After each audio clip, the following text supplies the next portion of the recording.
rolling on here. Welcome, everybody, to today's edition of PHLY Union Podcast. We're trying this again. Welcome on in. I'm one of your hosts, JP Zapata, always joined by the lovely Renee Washington. I was monitoring the optimism train last week, and obviously the win was great last Saturday, which we'll get to here today, but we've had not one, but two news over the past couple of days that has really hit a roadblock in my optimism train. But Renee, happy Halloween. Welcome on in. How are we feeling today? Very comfy today. Yeah, happy Halloween, everybody. JP, I love the Union uniform costume. I think it's what you're going for to be a Union player. Yeah, you're gonna. I'm going as a bunny because why not?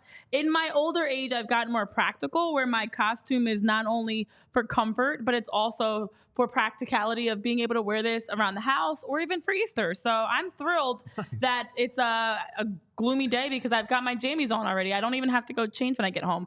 But I'm also happy that you guys stayed in the chat because we were dealing with some technical difficulties because sometimes technology does not allow us to be great. And also I feel like with us having so much to talk about, the internet was like, nope, don't do it. We don't want to talk about it yet. Not yet. But here we are. Finally, let's talk about it. So today should be a great day on PHLY Union Podcast to be able to recap the 3-1 victory, how we're feeling. There's, of course, that long break before the Wednesday game of next week. But instead, here we are. We're talking injuries. We're talking controversial slurs. We're talking about chaos, drama, on and off the field.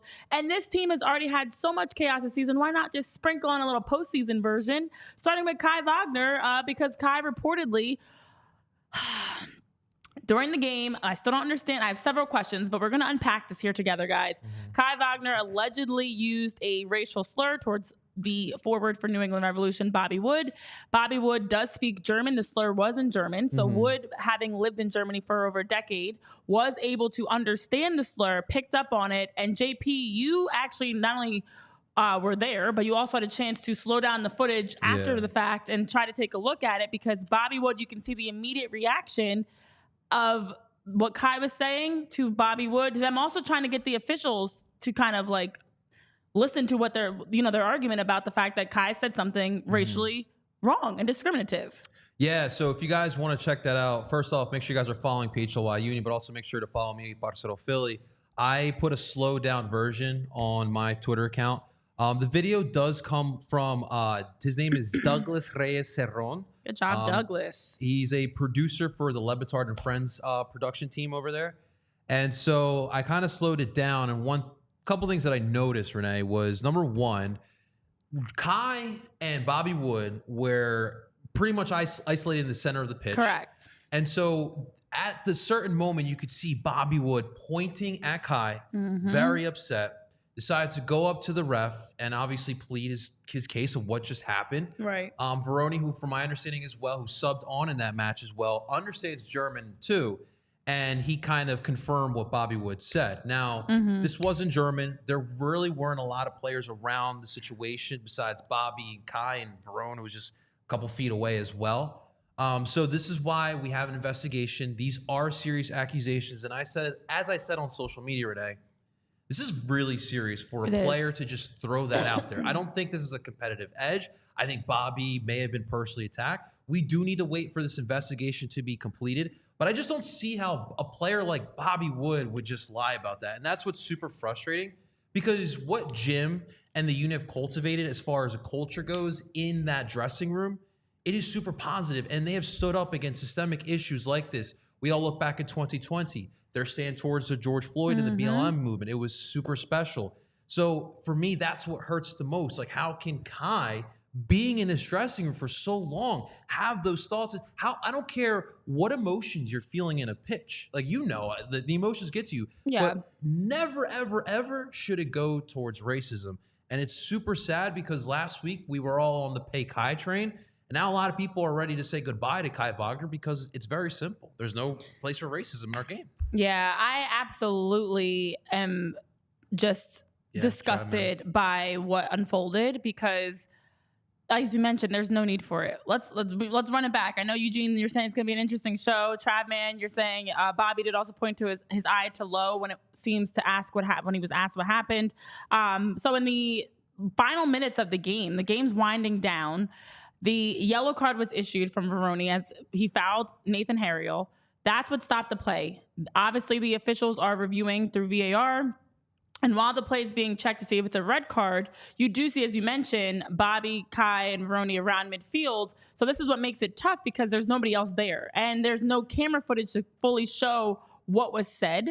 All you have is the zoomed out footage of the incident. You can't see anything close enough to know what specifically was said. You absolutely can tell something was said, though, because Bobby Wood's immediate reaction, as we all saw, was like, whoa, whoa, whoa. You know, the immediate reaction was very caught off guard. And it wasn't in a way that was how, like, the other thing with the reaction, it wasn't like, screw you, I want to come back and talk to you. It was like, it was, you could tell something that was said was extremely inappropriate. Like, I think there's a different reaction when someone's knucking up to you and standing up to you and like trying to be confrontational and fight you. There's usually a more physical type of response. This was I just heard something racist and I don't like it. And he immediately goes and runs to the official and is talking to him.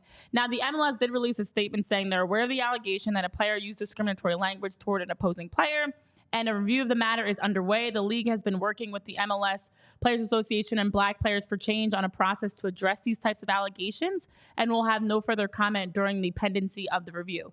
Obviously, it's going to take time because they're also in the process of reviewing another incident that happened for the FC Cincinnati forward Dominique Badji, who also had an issue as he was a victim of racial abuse as well. So there's two incidents that happened this past couple of days. Not good. It is disgusting. I mean, I always say, to me, one of the most frustrating things about soccer is the lack of inclusivity in soccer. And I dealt with that myself as a player. And I've heard so many other stories from colleagues and former teammates and people that dealt with the same things. And to see it still happening in 2023 when, as you mentioned, the union have been a champion of inclusivity and allowing to have a safe space and environment that, you know, everybody can be respected and treated the same and allow them to just play soccer. So I can't stand this for several reasons. And I think the main one is why? What was the point of this? It's not even a situation when you look back at that, JP, where Kai's really involved. He's walking away out of the mix. Why are you so angry that you feel the need to say something like that? There's no fighting. No one's in each other's face. The officials are reviewing the play. What is even the cause for that, which makes me wonder, how many other times have you said this, but because you said it in German or under your breath, nobody heard it? That's the concerning part about it. Like, trust me, I have a temper. Believe it or not, I have a temper. My mind never, ever, ever goes towards bringing up racist thoughts. Like, that to me is super weird. But real quick, so one thing to point out too was when this all started, the one union player that was in the middle of it was Damian Lowe. Now, keep in mind, Lowe went through the same issue that Bobby Wood went through last year while he was a member of Inter Miami, while former DC United forward Taxi Fontas decided to throw something towards him as well. So now Damian Lowe was put in a tough spot because he was right where Bobby Wood was. And now Lowe's like, well, that's my teammate, but that's also not right. It's just such a terrible thing. So, Renee, now we have to ask ourselves, if the investigation comes out that Kai Wagner, in fact, did say this, what do you do now? Like, you can't, like, honestly, you can't play him. There's no way in hell this fan base will implode if you play Kai Wagner, because this is serious. It's very serious. It's bigger than sports. It's bigger than any sport, any result. You know, I think there's a lot that's going to unfold here as we continue to follow this developing story. I know the captains were called over, the coaches were consulted. Nothing officially came out, though, until after the game. And that's where it's like, okay, this, as you mentioned, of what's next is bigger. It's not just as simple of a yellow, a red. This is a bigger implication. This is a guy that's already on his way out of the league. As we've talked about Kai Wagner on the show many times, because it's been pay Kai, pay Kai, pay Kai. And now as you talk about, JP, it's get Kai out of here, because this is not the league for that. No. As you talk about Eugene in the chat, it's not the first time that slurs have been used, you know, most likely, because the way that Kai, I just can't unsee the way that Kai said it. He's not involved. Why are you jumping in saying something racist? You're not the one that got fouled. And I'm not ever justifying racism. It's wrong. There's no place for it. There's never an opportunity to me that makes sense for you to be racist or discriminatory. There are times when you get fouled and someone knocks you down and you jump up and you get in their face and you say something, maybe you curse at them. Understand that. Why are you're not even the person that was fouled. It was Nathan Harriel. You're not even the person that's involved in the play. You're not getting the card. You're walking away, and you proceed to mutter under your breath loud enough where Wood can hear you. Wood is of Japanese and African American descent. That's what I'm thinking. Wood is of Japanese and African American descent. He's lived in Germany for over a decade. He's multilingual. Clearly has an ear for German and was able to catch it right away. And that's what has me wondering, is this the first time Kai Wagner said something? Because how many times, look, it's a very international league. Yes. There are players all across the league that play so many different languages. How many times do you hear somebody mutter something as they walk by and you have no idea what they're saying? But in this case, because Wood knows German as well as Veroni, immediately we're able to pick up on it. And so if I'm the league, that's what I'm looking at. Because again, not justifying it. In the heat of a moment, not justifying it. Maybe you say something inappropriate. Still wrong. Still should be suspended. But you say it under your breath when you are walking away, not involved at all. If I'm the league, I'm concerned, and there's disciplinary action that you're done. Yeah, and I mean, I go back to, why would a guy like Bobby Wood throw these accusations out? Like, I don't think that's the other thing. What is the point of saying that? There's no competitive edge here. He felt like he was attacked, and I got to take that. I mean, I got to take that seriously, that accusation there. So we'll see. This league also hasn't been the best with handling these type of situations before. I look at the Dante Van Zier situation, Taxi Fontas, not once, but twice. So we'll see what does happen with Kai, but obviously it's different because, I mean, Kai's season could end here the next 2 weeks. The Union season could end here in the next 2 weeks. So Kai's time could be coming to an end. So he could just be like, I don't even care. You do whatever you want, which is so upsetting. Which also is what makes me wonder. I mean, to have an anti-Asian slur that you're saying under your breath when you're not involved in a play, to me is that I don't care anymore. I'm done. And unfortunately, sometimes when people are over something and they want no parts, and they're I'm ready to just be out of here, they'll say and do ridiculous things as he's waiting for that official goodbye. So, Chapman, you're saying, can the MLS punish him if the investigation goes out of his contract? No. I mean, if they do something like a 10-game suspension, I'm just throwing out a random number, and the Union don't play 10 more games, technically no. But I think honestly, what it would change is for his next team. If I'm the front office, if I'm someone that's been actively shopping for Kai Wagner, maybe it doesn't have implications on the longevity of his time in the MLS because we're in the postseason already. But I'm not bringing a guy like that into my team anymore. Like, financially, you're taking a hit. His stock has gone down because who wants to bring a guy in the locker room that it was smug? And even as you talked about, we were talking before the show, his comments about the incident when asked, no comment. That is everything right there. What do you mean no comment? If someone threw a racial allegation towards me, you best believe I'm saying absolutely not. Like, is a no comment? No, I'm not saying that. That's guilty as hell.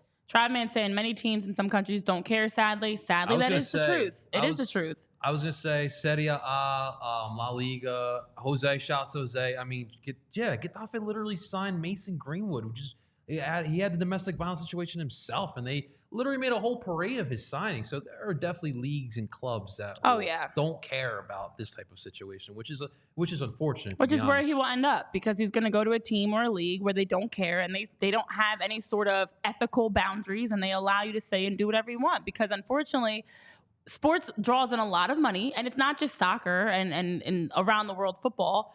It's other sports as well, where we see this a lot of times, where a player has been involved in an incident, domestic abuse, drug abuse, racism, discrimination, the list goes on, and they end up still being treated like a king, because it doesn't happen to women usually. It's usually the male athletes treated like a king as if nothing happened. So Kai is going to he would get a slap on the wrist, I think, in terms of long term, and you're going to see him back on the pitch somewhere playing with somebody else, still probably muttering under his breath. Possibly, but for the MLS short term with the Union specifically, if this comes out that he said anything, not looking good. And like you mentioned with his no comment, to me, that's the sign of guilt. He knows he said something and got caught. I agree with you. If I'm ever suspected of anything, no. Why would I say something like that? I'm not, immediately I'm saying something that's defending myself. Now, I wouldn't be surprised, though, if they told him don't say anything until this is clear, because we don't want you to say anything that is worse. But if you get implicated for saying a racial slur, that's huge. What, at the very least, you can put together, they can put together a statement for him. They had time to construct something of, I am sorry if you felt as though I said something racist. I did not. The investigation will further take a look at this, but I personally am sorry if it would felt any kind of way. I did not say anything racist, and I hope to get back on the pitch playing with my team, and that doesn't affect anything. Like, I don't know.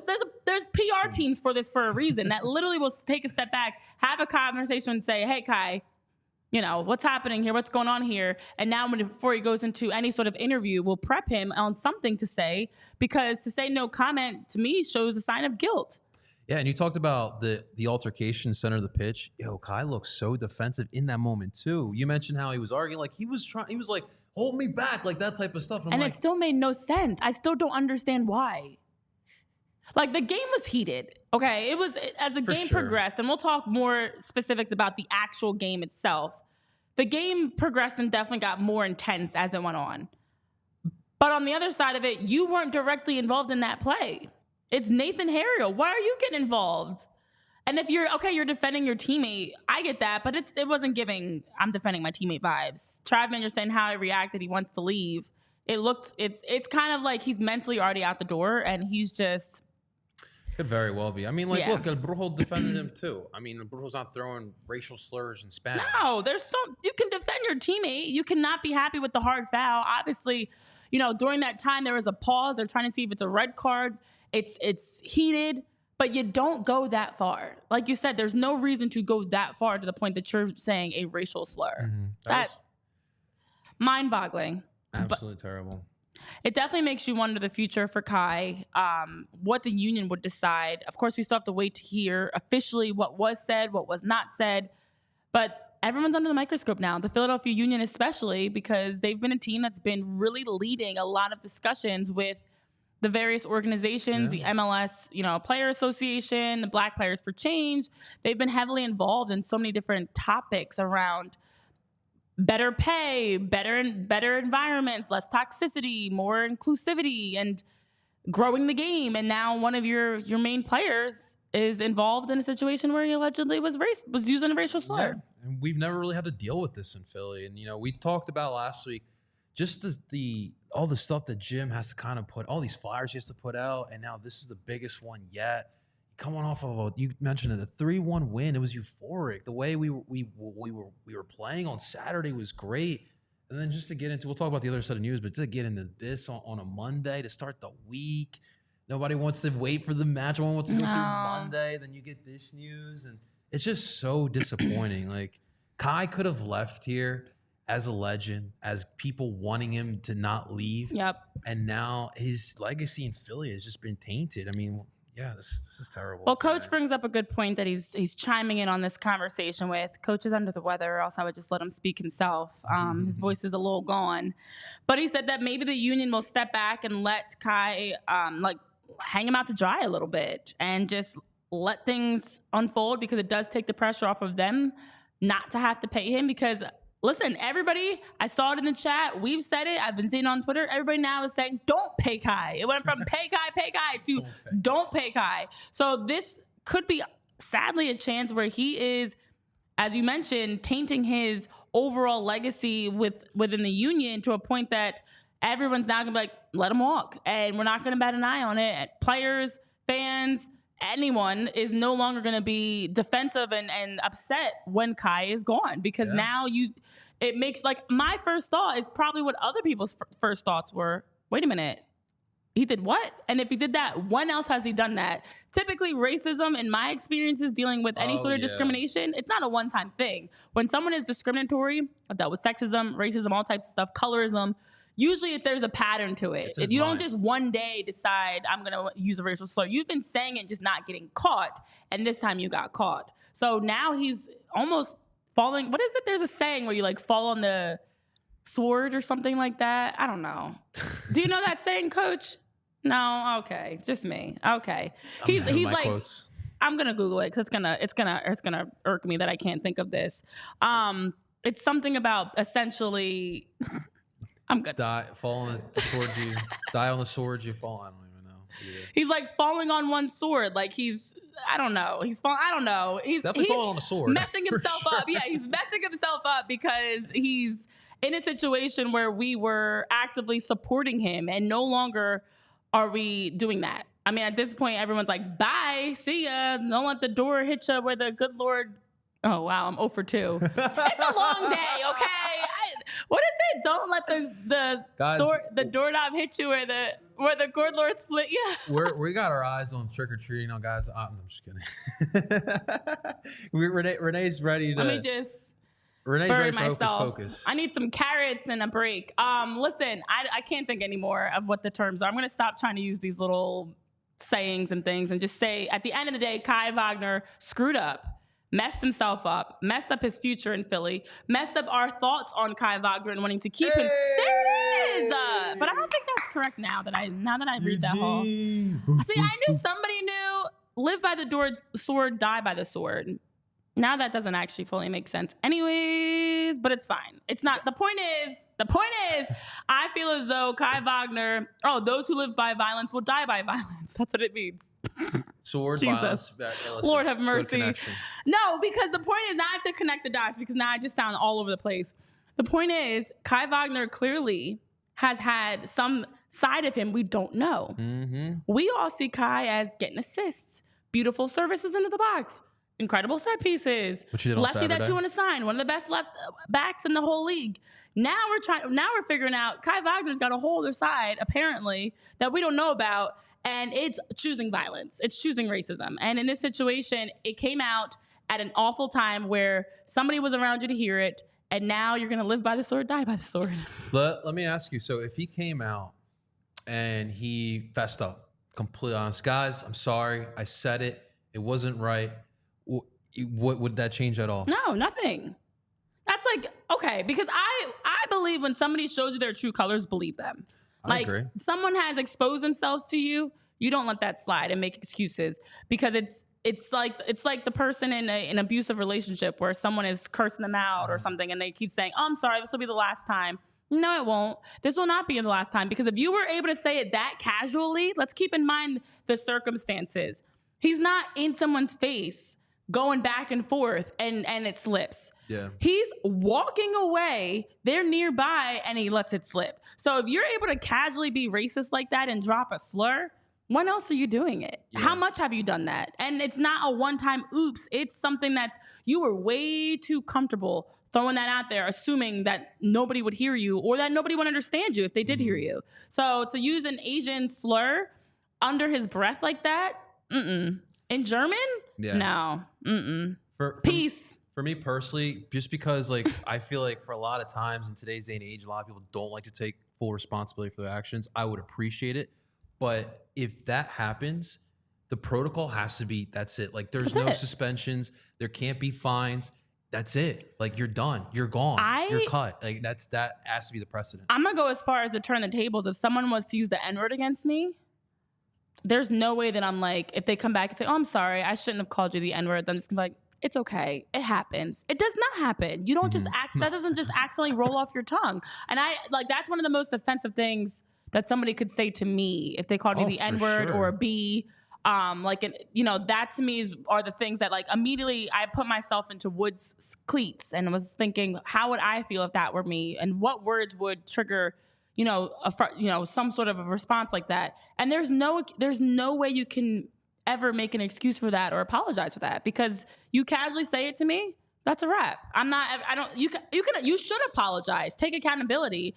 Absolutely. But it doesn't change what the consequences should be, which is you no longer should be on the field, right? For the Union. Oh man. I was just thinking about what do we do in game 2? I know. And here we are. Oh my God, Kai. Well, it's very much frustrating, and we're going to continue to keep an eye on this, monitor this. I'm sure over the next few days, there's going to be more that develops. Without a doubt, we will try to do our best to stay up to date on it.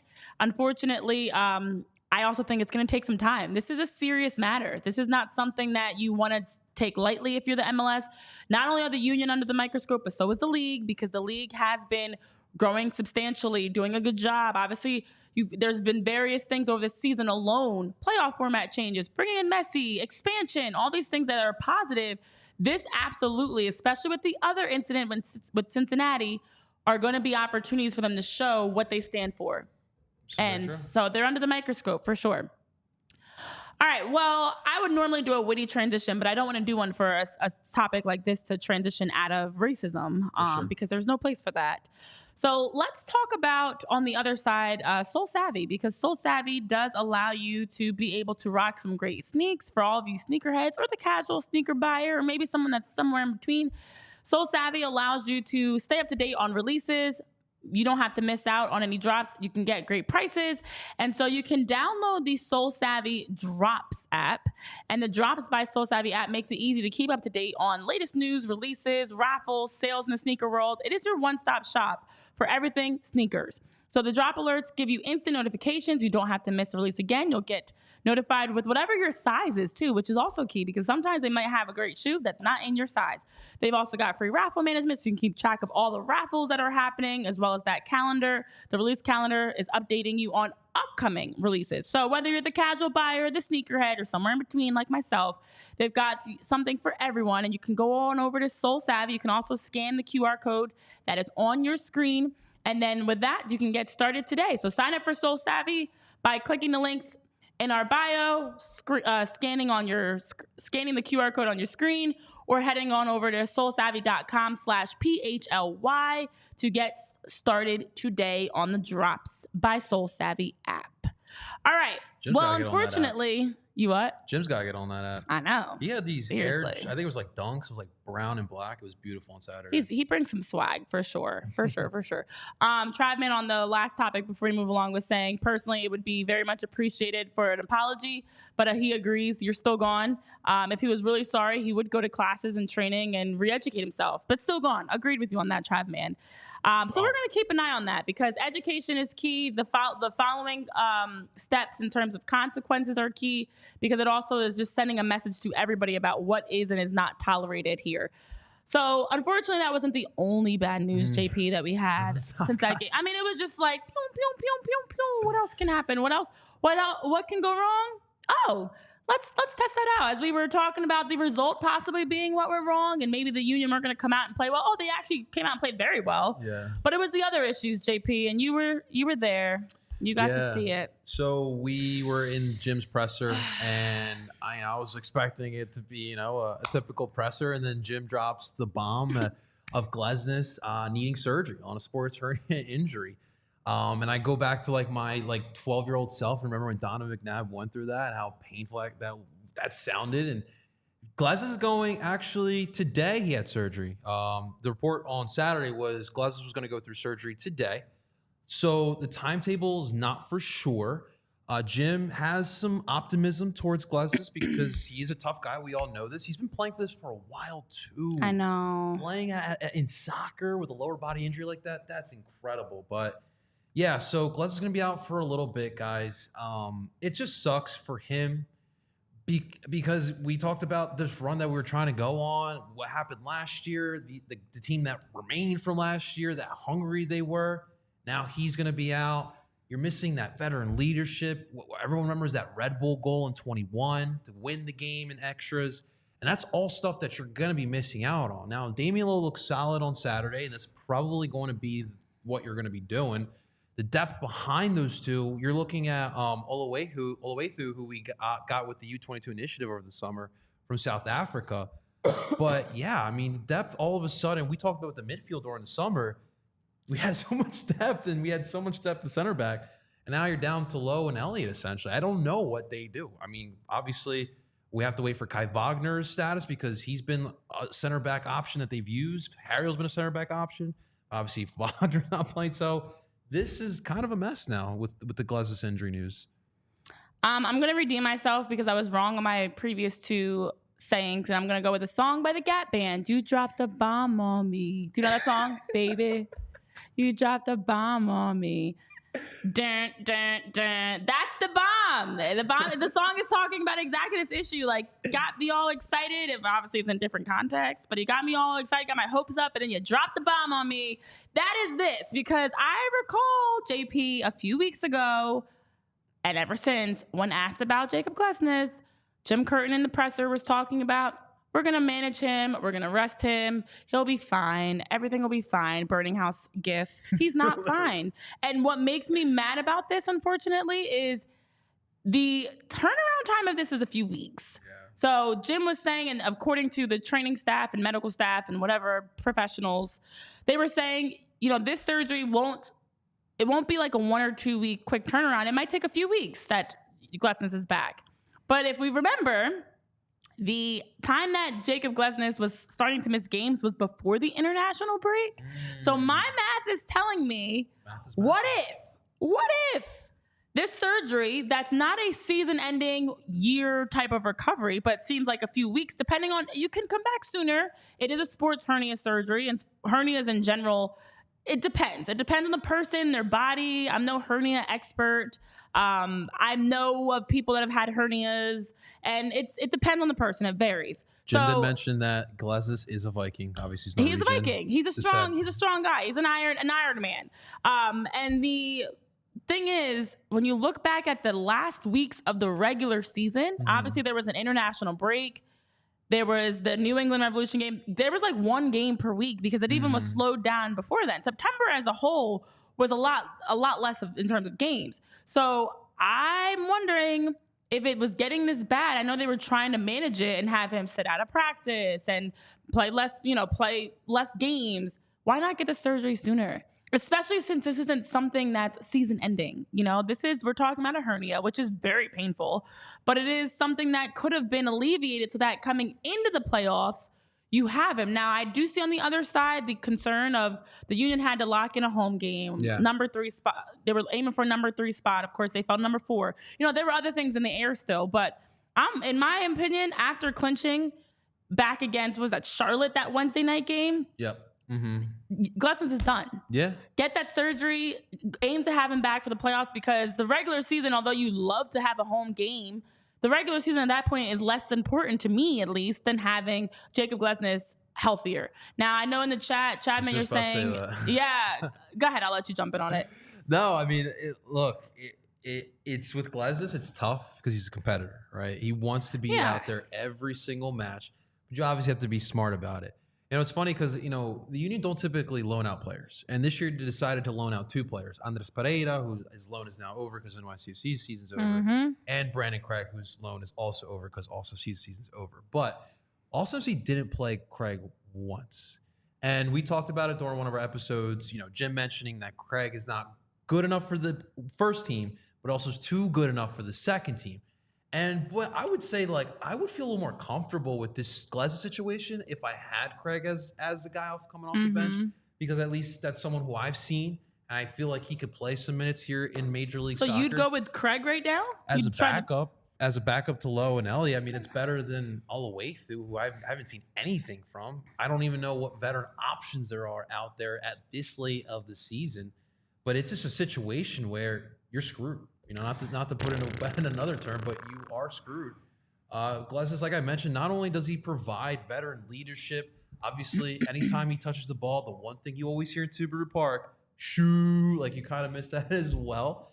But depth now is really thin, and I don't know what the Union do. And obviously, you have a situation with Kai Wagner, who could be another potential option at center back, but it's just not looking good. I don't know what the Union do if something does happen. You're just knocking on wood again. Yeah, I know you're bringing up Brandon Craig as well as Travman about it'd be nice to have him right now. Him going to Austin did seem a little bit useless since he didn't get any minutes. Christopher Kramer, welcome in. I like that. I think that's a donut picture you've got, which is awesome. Love a donut. Love a good donut. Had a great donut yesterday. You're saying Flock had a hernia too, tried to play through it, couldn't after a while. The ultimate issue is overuse, but him and Flock both should have been shut down well before surgeries occurred. Hernias, you can recover from a hernia without needing surgery. And I agree. I don't understand how it got to this point. I do think someone like Glesnes, much like Flock, I'm sure, have that personality. Nobody wants to sit down. Nobody wants to be out. But would you rather be out for 1 week or the postseason. I mean, you got to. That's how you have to pose it, because at this point, your team needs you the most now, not at the closing parts of the regular season. The Union need him the most now. We shouldn't even be having this conversation. Now you add Kai Wagner in the mix, and who is the back line at this point? Damian Lowe and Jack have been steady at center back. You've got Nate and you've got Mbaizo. That's your playoff back four. You got Matt Rios. I mean, you've got Matt Rios, yes, but again, you shouldn't have these issues, because right now the Union should be. You want to try to gear your team up to be as close to being healthy as possible. Wow, without a hood on, it sounds so different. Being as close to being healthy as possible, and so every time we were asking about Glesnes, this is not something that just started. When you notice it's not getting better, it's a hernia, you need to shut him down and start talking about possible solutions sooner. I'm sure they were. I'm not in those conversations. I'm not going to assume that they were not. But to now hear that a surgery is what's going to be happening, Jim was saying surgery is probably the smartest thing to do at this stage. Okay, well, could this have been done sooner then? Could we have somehow alleviated things so that he doesn't need to get a surgery now at the start of the playoffs? It's just, to me, poor management in a sense of, it's been a lot of minutes, it's been a lot of games, it's been a lot of chaos going on, and now the issue is you're going to get in the playoffs and you don't have one of your best players. You already have the Ali Bedoya thing that the guys apparently aren't talking about, according to Julian Carranza. That's what he told us. They're moving on from that. Then you add in Kai Wagner. How many hits? How many times can this team continue to take hits before they fall? Now you're without Jakob Glesnes for the foreseeable future because you couldn't get him squared away with a hernia sooner. It's too much noise. It's way too much noise. Way too much noise in that dressing room. For as mentally tough as this team is, I mean, it's just too much noise to be going around right now. And you're right. I mean, I don't know how this team does move forward from all this. It's gonna take a masterful job from Jim Curtin, which I don't doubt. But this is part of the reason why, you know, I'm kind of embracing this upcoming offseason. Maybe this team does need a little reset. Maybe change up the dynamic a little bit, change up the core. I think so. Because like stuff like this, like we're getting to Sixers level drama. You know how dramatic that is? The Union are becoming the Sixers. That's so dramatic. Eugene, I did see your note about my costume having a trapdoor zipper that I talked about on the Philly show. Yes, it does. It's useless. Just like that move to have Craig go down to Austin was useless. I don't like useless things. There needs to be a reason for why you're doing things. And having a zipper on the back of this costume versus just like sending Brandon Craig down to Austin, useless. So I do think, unfortunately, this Union and Sixers are becoming one and the same. I mean, look, even the Flyers are winning games. The Union were one of the teams that we could hang our hats on, and now it's just drama after drama after drama. And I like watching the Union, and I like talking about the Union, and I like that we get to talk about the Union, but I would like to talk about the Union with a little less drama. That'd be cool, because right now we should be focusing on the playoffs, but instead we're talking about injuries, racial slurs, future contract issues. Lauren, you're saying the season is the end of the franchise run. Oh no, going to have to rebuild, but luckily it's such a good youth program. But you know, even that to me is a frustrating part. How long is the Union going to continue to lean on the homegrowns versus being able to bring in veteran players? I know we've talked about that too. You know, that's, in my opinion, is kind of part of the problem. Look at the veterans right now. Andre, Ali, Jacob, Jack, worn down because Jose, worn down. Bueno, you don't have enough guys that are coming in for depth purposes because your depth is your homegrowns. Jack McGlynn's had a bigger role. Nate Harrell's had a bigger role. Quinn Sullivan we've seen. Tyra Rebo we've seen. Obviously, Julian Carranza and Gazdag have been great up top, but there's no depth in terms of veterans that you have that don't have a lot of mileage on the tank. Yeah, no, I mean, the thing is, Lauren, so rebuilding MLS is not really per se a thing like you see like in the NBA or even the NFL or NHL. Messy. No, seriously. Because like the MLS draft's really non-existent, essentially. I mean, the Union typically trade all their picks away. But really what you want to do is if you're selling, players have prices, there's price tags. So if you're selling those players, you want to be able to find those players and supplement them. Typically they are cheaper, especially in a league like the MLS. You know, not everyone has Real Madrid type of money, but no, I mean this team. I do feel like there has to be a shift within time with that dressing room. Need some fresh voices. It's always helpful to have that. I mean, especially keep this in mind too. Like we played so much soccer over the last couple years, going deep into all these playoff runs, there's a wear and tear on those bodies. And, you know, with all that being said as well, guys, the amount of matches we've been playing, we've talked about before, it's way too much. The league has to look at this. I mean, it's not just the Union. There are teams all throughout the league that are going through these injuries, and they're going to have to figure out a way to put out bodies out there. Yeah. So it's just a multiple different things, and it just doesn't feel like it's the Union's time like it did last year. Yeah, it doesn't. It doesn't, honestly, and that's why I haven't been that optimistic. Make sure you guys are hitting that like button while you're trickling in, and join the conversation. Let us know your thoughts. Hit the thumbs up. Join in the chat. Let us know what you're thinking. I know, Christopher, you're saying that as well as midfield injuries. Midfield injuries have been huge. You saw the 5-3-2, the 3-5-2. You know, there's been some adjustments in terms of formation. I know Jim was spinning it as a positive that this team is battle tested and has, you know, dealt with adversity, that they can also have a number of looks. But in soccer especially, it's got to be down the middle where you're strongest, your keeper, your center backs, your center mids, your forwards. You can't have a team that's aiming to be in the MLS Cup that's getting dominated in the midfield.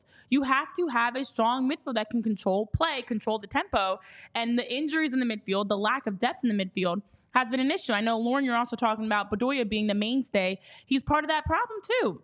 Ali Bedoya's older, obviously, had over 200 starts, many minutes that he's played. He can't be your creator, your lone creator. You know, it's if Jose Martinez is not out there, who else in the midfield is really helping the Union get their attack going? Who's helping them get forward? Who's helping to take shots from distance and final third passes and runs?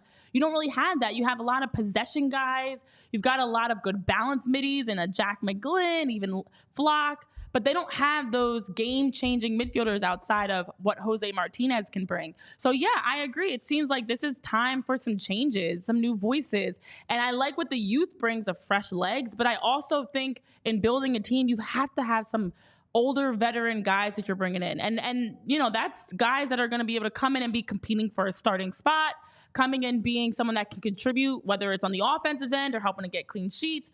Definitely need to have, you know, not just players that are role players or bench players, but guys that can help raise your top. And so I'm hoping that all of these issues of this season will absolutely pay off for next season. Absolutely. You know what I'm hoping for, Renee? I'm hoping that our listeners check out our friends over at FOCO. Guys, FOCO, your leading manufacturer for sports and entertainment merchandise, with a product line that includes apparel, accessories, toys, collectibles, novelty items, and more. Winter sports have just started in Philadelphia. Get your Flyers, Sixers gear. Obviously, we are in Union playoff mode, but I don't know how excited you are. But still, go get your gear over there. Right now, for all non-presale items, you can use the promo code PHLY for 10% off. Guys, check out our friends over at FOCO, and thank you to our friends over at FOCO. But yeah, it's been frustrating. I know, Trav, you're saying all this stuff is happening the year you get 2024 season tickets. Trav, we have an off season. You never know. We've got time. And we'll be talking all off season on the show here about how things are developing, because based off of how the postseason has been and definitely the final weeks of the regular season, there's going to be a lot to talk about this off season. But we're not there yet. Listen, fortunately, despite all the chaos, the Union did still win on Saturday. They had a great first half. I don't know that the second half was just as great, but a nice, strong first half performance that allowed them to go up 3-0. Early on, each goal about 10 or 11 minutes apart from each other.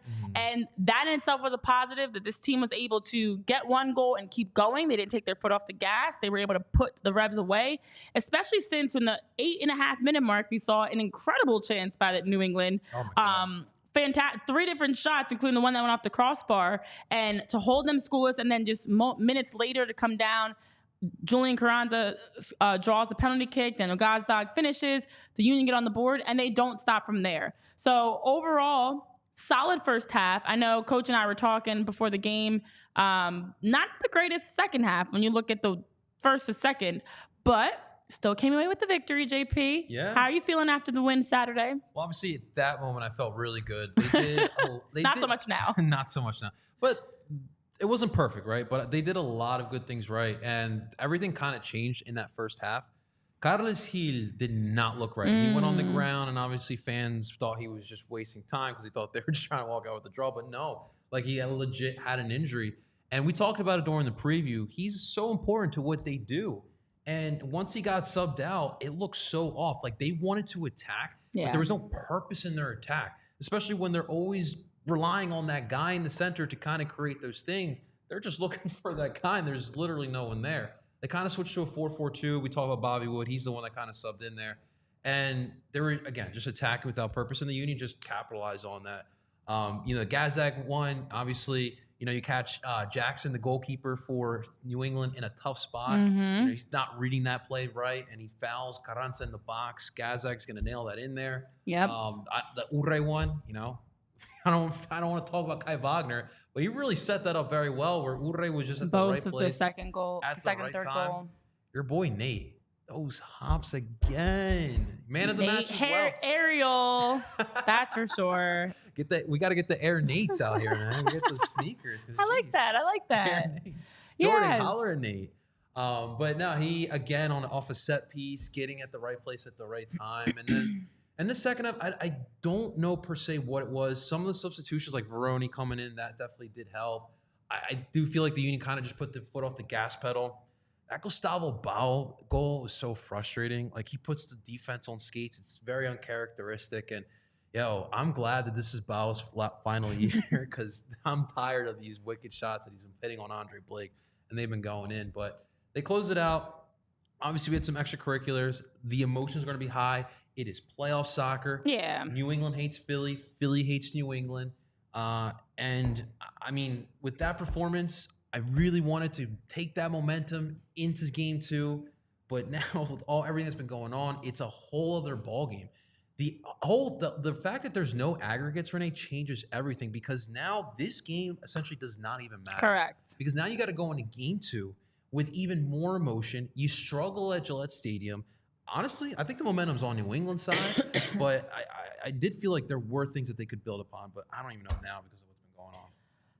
Well, Eugene Krabs, you're making some great points about Kevin Durant needing to use his ownership power. We're going to have a conversation with KD. I know he might be playing right now, but not important, as we need to get you locked in to help out with the Union, getting them squared away. Here. Because, Travman, you're saying set pieces also might be different now. For as great as the Union looked, to talk about momentum, as great as the Union looked in that first half, set pieces, it's Kai Wagner on the third goal, plays a beautiful ball into Nate Harriel. That's not an easy finish, first of all. Listen, header, I was good at scoring head ball goals, but you have to time your jump, you have to time how you're attacking the ball, the angle that you're hitting the ball in frame, and Nate does it very well. And then also that goal to Ure, as you talk about, it's Kai Wagner again, a beautiful ball in the box, and really places it in a spot where now you are forcing the Revs to try to clear off their own goal line, and that's how it was able to deflect, ping, ping, ping, back of the net. So set pieces as a whole have been something that's been an advantage, because you can now bring up Jacob, who's not out there. You can bring up your better players in the air. You have Kai, who's able to drop the ball into perfect spots. Oh, wait, might not have Kai. Definitely don't have Glesnes. It's just all these things that have been going well for them are not going to be, possibly not going to be there. And I think what makes it the most frustrating is, as we should be excitedly talking about this game, excitedly talking about the positives, instead it's like, okay, they scored a beautiful set-piece goal and Kai Wagner had 2 assists. Oh, wait, we don't know if Kai Wagner's going to be out there next game. Damon Lowe was solid in center back. Oh, he might have to stay there. It's just like, how much more can you continue taking away from the Union? But overall, liked the fact they were able to jump ahead, have a nice insurance goal, and a second insurance goal at that. So that way, when Gustavo did score in the second half, it wasn't as big of an issue. But defensively, I was a little concerned. Looking back on that game now, especially knowing that you might not have Kai or Jacob, that's very concerning, the way that they looked a little flat as the game progressed. Yeah, no, and obviously intensity, playing for a full 90 minutes has been an issue for the Union, especially as of late, and obviously fatigue is a concern. But, for Lowe, I told you after the Nashville match, I'm really expecting a big playoff from Lowe, and it was a good first test here, and we're going to need it because we have no other options here. I thought he looked solid overall. That Bo goal, that I think that was on Ellie. Harriel was the last one there, but I mean, Bo just looked really good on that play. But, going forward, I would be. We know what's more concerning to me is Gazdag, honestly, Okay. I really didn't hear much from him, obviously, besides the PK. And look, we know he nails PKs, and that is fantastic. But you don't see a lot of that creativity. You just don't see a lot of that shot creating ability this year like you did last year. And a lot of that has to do with fatigue, yes, but also to teams just knowing this Union attack. There's plenty of tape on it. It's the same team like we keep talking about. So teams have kind of the blueprint of how to kind of slow down the Union. So I'll see if there could be any type of changes there. But that's one thing I would love to see Gazdag just go, dare I say, full Gazdaddy mode there. No, but seriously, I mean, we like that he's finishing penalty kicks, but we'd like to see more from him in the run of play. It shouldn't take just a PK that Gazdag's able to get on the scoreboard. And you do have moments where he almost disappears. And that's a very big concern to me, especially at this point of the season, because with losing Jakob Glesnes, definitely, and then possibly who knows what's going to happen with Kai.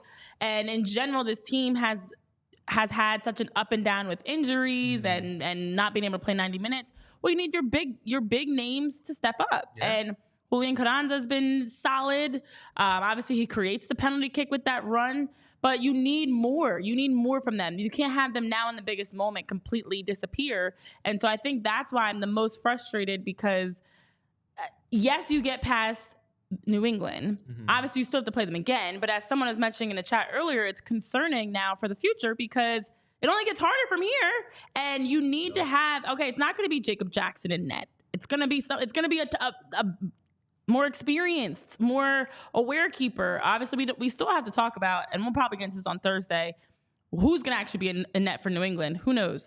But overall, this team that you're beating up on in New England, this is not the MLS Cup. This is just round one. We need you to be able to have some sort of changes, the way that you're playing, moving in a direction that it's helping you win games. And I talked prior to game one about my winning recipe. The Union actually did it. I was talking about composure, not having a number of offsides, being better with the timing of their final run.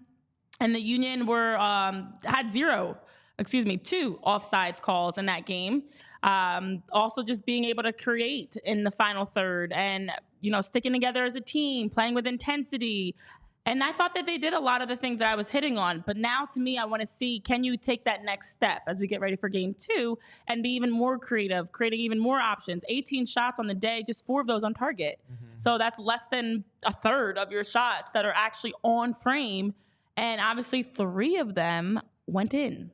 Yeah, and Jim kind of alluded to that as well. Because the goals, like you mentioned, they were all 10 minutes apart. Yeah. So he was expecting that 6-7 goal route to kind of happen. Oh. It hasn't really happened per se this year. But it would have been great seeing that happen, going with that confidence in the game too, would have been much, much better. But yeah, no, I just think that really what it is just keeping that intensity for the full 90 minutes. And that's something that they have just straight up just been struggling with. But however, I want to real quick before we move forward, go into our other sponsor here.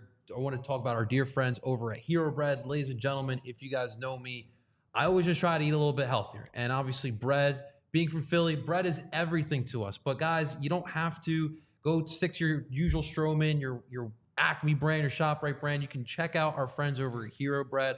Less calories here right now, guys. For all of our PHLY family, if you use the code PHLY, you get 10% off of your order for Hero Bread. Not only just loaf of bread, but they also have tortillas if you're more into wraps. So guys, definitely check out our friends over at Hero Bread, and thank you to our friends over at Hero Bread. Yes, and then while you're doing that, go on over to the Game Time app too. Let's talk about that as well while we're here, because I know some of you said you have already bought those tickets for next year. I'm looking at you, Tribe Man. You've already got those 2024 tickets. Well, if you are looking to get some tickets sooner than that, Game Time app is the place to do it. You can use that code PHLY, get $20 off of your purchase. They've got concerts, games, regular season playoff games, a lot there that you are able to check out with the Game Time app. So be sure to use that code PHLY. They make it easy. It's right on your phone. You can see your seats and pictures of it. And you can also get some great prices while you're there. So who doesn't mind saving and having fun at the same time?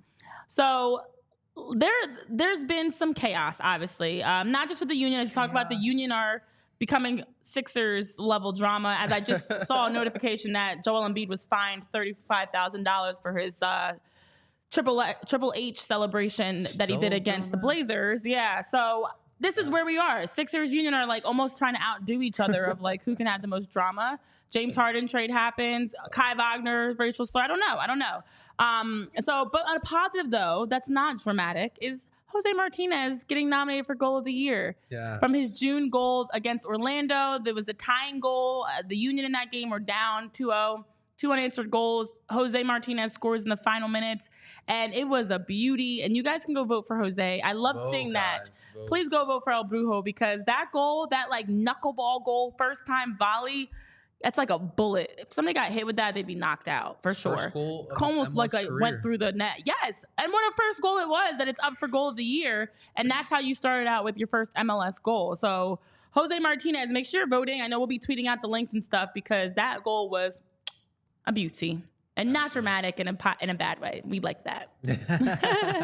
Definitely vote, guys. That was a lot of fun, and that moment, I think it was like the game winner as well. Yeah, well, the tying goal, but it was like final minutes, and they were down, and you score the game. It did feel like a goal. I mean, you tied things up in the 90th minute behind that goal. It felt like a win. And he's taking those shots. You know, he's not scared to take those shots. I don't mind when he does take those shots, because it does bring the back line up a little bit more, create some more space. But yeah, and hopefully maybe we might need that. Yeah, it's looking that way. And you know, also we might need some Shady Rays, because we got to dodge all the haters out here that have all the shade that they're throwing at the Union and all Philly sports teams, because it's been dramatic and we're bringing it on ourselves. But Shady Rays, when you use that code PHLY, you're able to get 50% off when you buy 2 or more premium polarized sunglasses.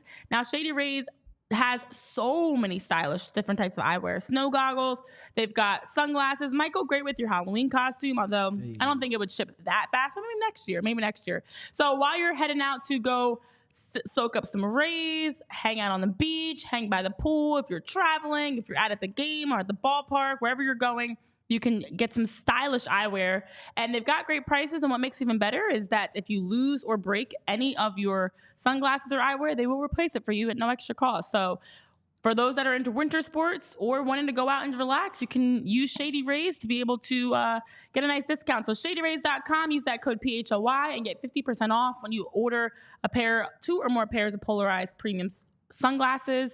And of course, they also are rated 5 stars by over 250,000 people. Whew, that's a nice high rating. Well, as we get ready to wrap up though, JP, I know Eugene Krabs, you're saying you don't eat healthy on Halloween, as you shouldn't. Lauren saying you'll eat bimbo. And then also saying, think about where we were like 10 years ago, carrying a coffin in the stadium. Yeah, we've come a long way. But it is wild when you think about that, JP, that at one point we were just happy to like score a goal, just to like be there, make the playoffs. Remember that first time the Union made the playoffs like 6-7 years ago? And now it's like, you need to go to the MLS Cup, but the bar is higher now. It's not down there anymore. Growth. Yes. And, you know, with Philadelphia and Philadelphia sports, we always expect the best with our teams. And it's with soccer, it is no different. But you know, yesterday, Renee, was our 1 year anniversary. Yes. Winning the Eastern Conference Finals. And I think that comment is perfect, kind of just like, you know, full circle moment, because what that Eastern Conference Final winning was those moments exactly. Like, we could put those moments to rest because we didn't have anything to kind of look forward to. And obviously the year before that was the COVID match, which obviously we all know. But, you know, being there, and I was in the Rivers End, and being there with fans that I've sat with for 3-4 years, people who love and are crazy about the Union as I was, it was such a euphoric moment. I put the clip out on my Twitter account if you guys want to check that out. I did see it. Did you cry? Was that real tears? I saw cry. Tears, JP. Yeah, it was like so emotional. I'm like getting goosebumps thinking about that moment exactly, because Roman, don't cry. Just kidding. Don't cry right now. No, but like in all seriousness, like that moment, you know, obviously covering the Union too as well, going through all the moments that we've gone through in Philly Union history. It was the moment. It was the moment we've been waiting for. And obviously would have loved to have the MLS Cup. I probably would have been bawling my eyes out there. But I said it there, like, to me, winning the Super Bowl was probably my sports life, the best moment. That Eastern Conference Final, literally right there, because it was that special. Yeah, it was very special. Being down, coming back, taking the lead, and then going on to win. And I was looking at your video, and I was like, oh, what a time. Remember when things were nice then? Ah, man. But Travman, you're saying seeing your club lift up a championship almost made a cup almost made you cry. Yeah. Yeah. It is definitely wild when you think it was just a year ago, is 366 days ago that the Union won in the Eastern Conference Final now that we're a day after it. But unfortunately, as you mentioned, Eugene, you just had to add that salt to our happy moment to remind us that November 5th is the day that they lost. We know the MLS Cup was November 5th. It was also the same day that the Phillies lost. It was a bad day in Philly sports, or a good day depending on how you look at it, but not a great day.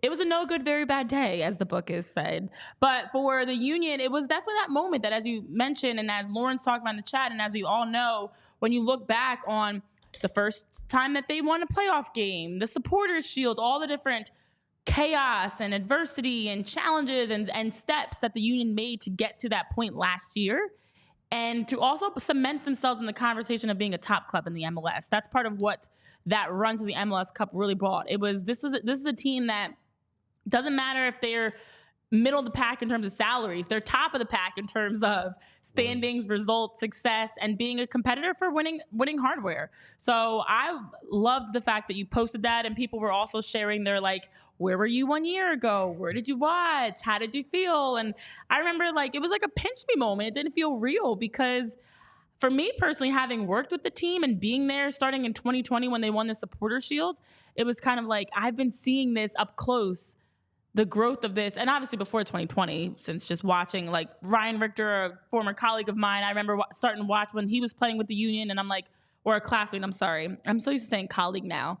Former classmate of mine, I was like, oh, there's my teammate Ryan. And so I started watching then, back when he was playing in 2010, and moving on, just was continuing to follow the Union. In 2020, actually being a part of the team, you know, you just got that up close and personal look behind the scenes. So last year, it was like, wow, this team has been building for this, and it's been exciting. Yeah. So I love and hope that we have more of these exciting moments. Eugene, we will have an exciting moment Sunday when the Eagles beat up on those Cowgirls. We'll have an exciting moment when the Union beat up on the Revs and close out round one.